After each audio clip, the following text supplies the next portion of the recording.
Hello, everyone. Welcome to FGM's live campaign update. Yes. Yeah, of course, we're coming to you at a different hour. We did say to you that, after last week, we'll be coming at various times once we have information. As usual, as always, I'm Malika Ramsey. My name is Randolph Critchler, and we welcome you on this E-Day. It is E-Day. It is the day when Guyana decides who will be their government for the next 5 years. We've been on the road. We were out very early, Malika, when we saw the presidential candidate for Guyana movement cast her vote, the same place that you did, actually. Yeah, I did. I did, and it was at that time of the morning. It really was promising, but because at that time, I mean, while I was there, you had like about between 20 and 30 persons. People were going in and out, at a fast rate. But now we're getting reports at some polling stations across the country that people, it's dropped to a trickle. Yeah. Hold on, Malika. If we can get our technician to just put on the other light behind us here. Yeah, so that we just can press, get some press the other thing on the light here. Some brightness. Yeah, folks. Right here. We're calling our technicians to do it. As always, we usually press on have the other our one, thanks. technicians and producers. Thank you. Working. You see, Great. we look brighter, right?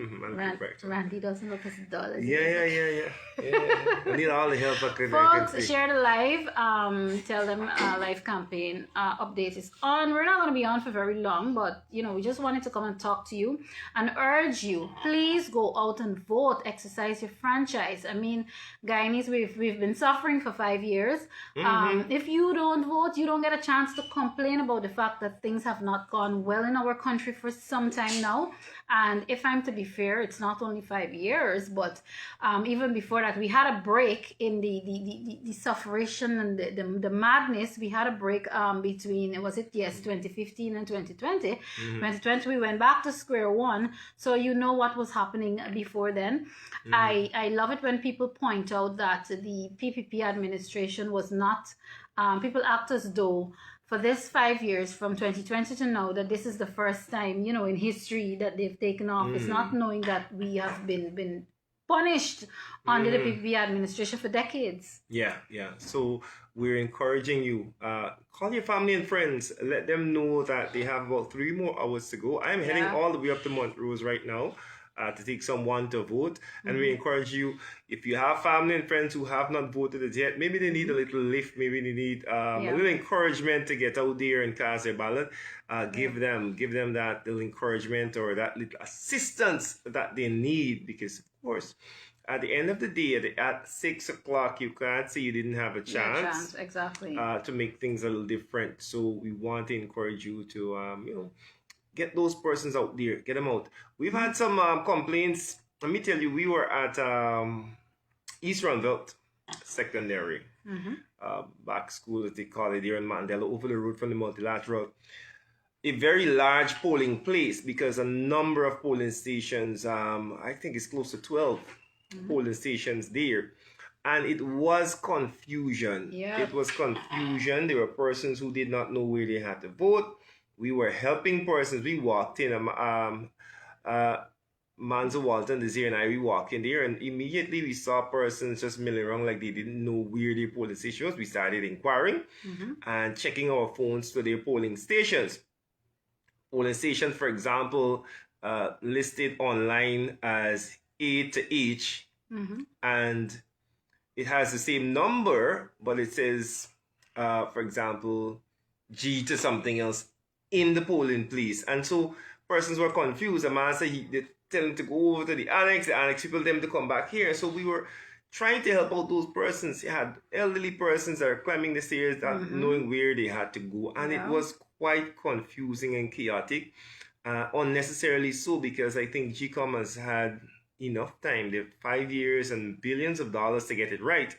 And so they were liming for 5 years. It is as if we woke up yesterday and realized that we had elections. Again, to put it in Madam Presidential candidate's words, GCOM is like, we got elections. I don't know, So they're scrambling now. So I don't know. I don't know if this is what obtains at all the voting places, but especially at those ones in the city, we saw quite a lot of confusion in terms of mix up with the numbering of polling stations and the lettering, not necessarily numbering, but the lettering. So we are hoping that that is sorted out. Of course, we had the issue. We had the issue. Less than 3 hours because it's after 3 already. Right. We had the issue with our candidate at the Church of the Transfiguration, that polling place there, where she said in 2020 she voted right there. She's a person who is differently abled. She's wheelchair bound. And so they made no provisions of persons with disabilities. You know what, Randy? I want to jump in here. And her polling station was upstairs, and so GCOM is saying, hey, you know what? We can find 2 people in here to lift you up, endanger your safety, but we can lift you up. We can't do anything else. Because I'm not gonna trust. I didn't walk with my father, my brother, my uncle. I'm not gonna trust you to just lift me. And sometimes I don't understand this. Common sense is lacking. If you're a PO, and you can correct me if I'm wrong here, presiding officer at a certain polling station, polling place, you get to use your initiative. One of our campaign managers here even said already, and I quite agree with him, why could you not have just suspended the regular voting process for 5 minutes? This is not wanting to lift her, because that is not exactly safe either. Why could you not suspend the voting, the regular voting process for 5 minutes, bring whatever needs to come downstairs, the ballot box, the ink, whatever, for 5 minutes, and have this person vote and then take it back upstairs? People might want to say, oh, Malika, but you're breaching the rules. This is a person living with a disability. We're in 2025 and we have so many buildings, institutions around this country that don't have wheelchair access. This is not her fault. This is not her responsibility. This is GCOM's responsibility. And I'm saying again, where are we when common sense is not even common anymore? You could not have taken a decision. Then why are you in a leadership position? Well, the reality is that those returning officers and presiding officers on the ground would have contacted ACO, DCO, whatever they call it, and even up to the CEO, the person who was on the ground said that they contacted the CEO, and the CEO said there's no provision in law to move the polling. So the CEO don't have common sense either? That's what you're telling me? Or you don't want to use the common sense? They're saying there's no provision in law to move the polling instrument to facilitate anybody with disability. That's what they're saying. But we just bend the law for other things. Right. And so somebody brought up that in another community, one of those communities that the ruling party got lots of support. In that community, they brought out the polling the instruments so that the person could vote. Exactly. Who couldn't access it because she was in a wheelchair. Now, you know what the report was? The GCOM officer on the ground said that when she told her superiors that, including the CEO, they said they want to know who is that person who did that, because that person, that officer will be dealt with. Imagine they're saying the person who assisted a voter to exercise their franchise, who is differently able to exercise the franchise, that person will be dealt with, and that's their counter argument for not allowing this person to vote. It wasn't supposed to be done. You weren't supposed to help the voter, and so that's where we are. Indeed, that's where we are. Because then now I should reveal what also happened at East Ruimveldt Secondary School this morning. A person voted. She voted twice at the top instead of once at the top and once at the bottom. And it is reported that the PO there gave her an eraser to erase the vote and correct it. And that in itself is illegal as well. So then what are we doing? How are we deciding what is against the law when it comes to these elections? I don't know. How? What are we doing? But I think that voters have that right. And we may need to check it back. We should. We need to check it back. But because you are allowed, one, of course, to request another ballot. And that is what should have happened. You are also allowed to change where you vote on the ballot paper. And so I don't know that is as egregious as this allowing someone to vote who is there. This person is a Guyanese. We're living with a disability. You are the government. You are the commission in charge of ensuring that people get to vote. What is so hard to facilitate this person? Now you're saying because you offer them an option. Because you offer them an option to get two people from GCOM to lift them up who may not be even experienced. You're not a medical person. You don't even know what is the difficulty, what is causing the person to be in a wheelchair. This person may if you take them out with this wheelchair, experience pain and difficulty and stress, you may be endangering them more. And so that sort of crassness, that sort of flippant nature to it. Well, look, I tell you, I get two people to fetch you up, and you don't want to go with suicide. You take that, or you go. Or you leave it or go. And you know, it really speaks to who and in a sense what we've become as a people. And I blame this, you know, I lay this squarely at the feet of the PPP, because then again, if I can give these workers at the polling station, the GCOM and so on, if I could give them some grace, the bottom line is people are afraid. I keep talking about this. People continue to live in fear, and maybe I'm fearful that if I try to bend the rules or use my initiative, God forbid, I might wake up without a job the next day. But Randy, I wanted to talk about something else too, as we continue to urge people to come out and vote. And folks, please share the live. Let your friends and family know that even though we're not going to be on for a full 30 minutes, but let them know that FGM's campaign update is on. I want to say something to people. I know you're tired. I know you're disillusioned. I'm tired right now. Look, I need some sleep, as you can see. Apart from Randy's temporary tiredness, I know as a people we're tired. We're fed up. You know, you're fed up of politicians telling you this, telling you that. But let me break it down for you. This is the bottom line. We don't want the PPP in there because we've seen the damage that they have done. We've seen the destruction that they've caused this nation. Again, one supposed to child for the PNC, by extension the APN. We don't want Aubrey Norton in there because he has failed to hold the PPP accountable. He has done a terrible job at it. This is the, you know, I can see this. We see this, it's clear. So we don't want him in there either. We don't want Aubrey Norton in there. The Alliance for Change, I don't have beef with the Alliance for Change, but I prefer Forward Guyana movement, obviously. Yes, we know there's Miss Brooms' party. She's her party, her movement is new as well. We congratulate her. We are proud of her because like us, she is a female presidential candidate. But for me, and then on the other hand, there is Win.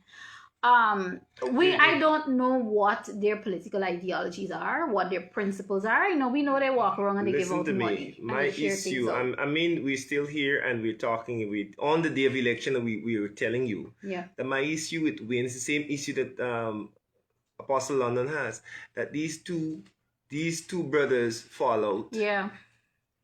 Friends and how is it that you trust you decide like I run behind one of these billionaire brothers that fall out because because I don't know what is it was it you're running because you fall out. You want my vote because you have ex with your friend, right? These are the same two people who've been part and parcel of the corruption because you have admitted to getting your vehicle in the country at dirt poor tax breaks because you could call the president and tell the president, oh man, allow my vehicle to come in. You are part of the corruption. How you telling me now that you suddenly saved and sanctified? That you because you give away some houses and cars and so on. I'm not gonna take that from you. I'm not gonna take that. You are now a different person that I should believe that you are not going to be just as corrupt as you were out of government. Come on. And so I am not convinced. I am not convinced that the people that win you haven't told are for the people. And then I have another problem. And I know I'm going to face some backlash for this, but I'm going to say it because to use my presidential candidate's words, I'm going to say it with my whole chest because this is what I believe. You come to the nation and you announce your prime ministerial candidate, 24 hours before the general elections? Again, we're doing the same thing whereby if the top is Indo-Guyanese, the second they gotta be Afro-Guyanese or vice versa. It assumes that this must be so despite the person's ability. Exactly. Right? And I am saying, even if you're gonna do that, this young female who's bright, you have to give. Why wait so long? Why wait so long? She has not enjoyed. I'm saying this. Tabitha herself may not agree with me, but she has not enjoyed the privilege of campaigning as a presidential candidate. is that you having respect for her talent? So there's so many It's things like if you were afraid against to you. tell us that, Right. What? You weren't confident enough in her ability for her to campaign the entire season as a prime ministerial candidate. Like I said, I know I might face backlash for this, but this is how I feel, and I'm saying it with my entire chest. I don't believe that you respected your prime ministerial candidate enough to put her out there. If it is not so, come out and say that it's not so. My point is saying all of that. The only credible. The only credible option in these elections, and this is for you who have not yet voted. You look at it, you think about what we're saying. The only obvious, credible option, credible choice in these elections is Forward Guyana Movement, Amanda Walton, Desiree, Nigel London, and an entire team of people who are upstanding. We're not saying that any of us are perfect, but we're dare I say, we're darn good leaders. So again, look at it. You weigh your options, and then I will have Randy address this because I know he's very good at breaking this down. For those of you who are still at home wondering, man, I want to vote for the PPP, I want to vote for Aubrey, but then again, I want to split the vote. Tell us about that, so Randy. Talk about that a little. The problem with the not splitting the vote argument is that the vote done split. The vote done split. There are 6 political parties here, all who have their supporters ready to vote for them. So to come and tell me don't split the vote, you are still in a mindset that there are two political parties and one now coming to take some from you or take some from me. No. The political landscape has changed. Both gonna fall. You are sitting out there right now. If you are not voting for PPP or the APNU, there are other options. Yeah. And so the reality is that you could talk how much you want about not splitting the vote. The reality is the vote has already been split. Yeah. There's already, listen, the political landscape is not where we have 2 parties anymore. The vote don't split. So to come and tell me don't split the vote, for you to come and tell me don't split the vote, I'm looking at you like, are you crazy? Already you see that there are 5 parties there. The vote done split because people don't make up their mind that are fed up with the PPP, are fed up with the PNC or the APNU, and there are options there for us. Yeah. Oh yeah. And so, just forget it. You're fighting a losing battle by telling people don't split the vote. We are going to be encouraging you right now, right, to get your family and friends to the polls. Right? Yeah. Get your family and friends to the polls. We're giving you updates on what is happening around the country, folks. We are talking about the E-Day, right? It's E-Day, and we are giving you those updates. We're telling you that GCOM is ready. That's what we're telling you right now. GCOM wasn't ready. The chaos that's been happening on the ground shows that GCOM wasn't ready. Too many persons are being frustrated at place of vote. So we are telling you we're gonna. So now what time? 3:30. Now it's about 3:30 p.m. We're going to be You have time. You still have time to get to the polls, and we want you to go to the polls, and we want you to vote solidly for Forward Guyana Movement. That is the bottom line. That is the main message. That is what we came to tell you and to encourage you. Get out. Even though you're free again, I know some of you are disillusioned, but 2.5 hours. Get out and vote. Yeah. It's 2.5 hours. Right. I need to vote. I haven't voted yet, so I'm talking. Encouraging people. Sit next to me. I am going right now. Actually going right now to vote. And he hasn't voted. So the next time, I'm not a good example. Very bad example. But still, he is going to vote now. So the next time you see us, my finger will be inked. His finger will, and it's not gonna be as dark as mine. Everybody know I got to be dramatic with the ink. Eh? You wanted to carry all the people ink. Yeah. If I could do all ink all the things. No, seriously though, dipping your finger in the ink, it's a sense of pride and knowing that you have the power. You have the power to decide what happens with your country and what happens with the next government. So yeah, it is a sense of pride. So please go out, feel that sense of pride, vote, go out, vote Forward Guyana Movement. Yeah, and you still have time, folks. I encourage your family and friends, as we said, encourage them to come out, give them a ride, give them a lift, tell them you will take them to the polling station, right? Buy them a pizza and all if you have to. Okay, all right. Thinking about food, you know. Thinking yes, about food. yes. All right, so folks, what we're gonna do is wrap this up for now. We're gonna come back if it's necessary before 6. We'll be back with another update for you. But again, we're signing off, reminding you, please go out there and exercise your franchise.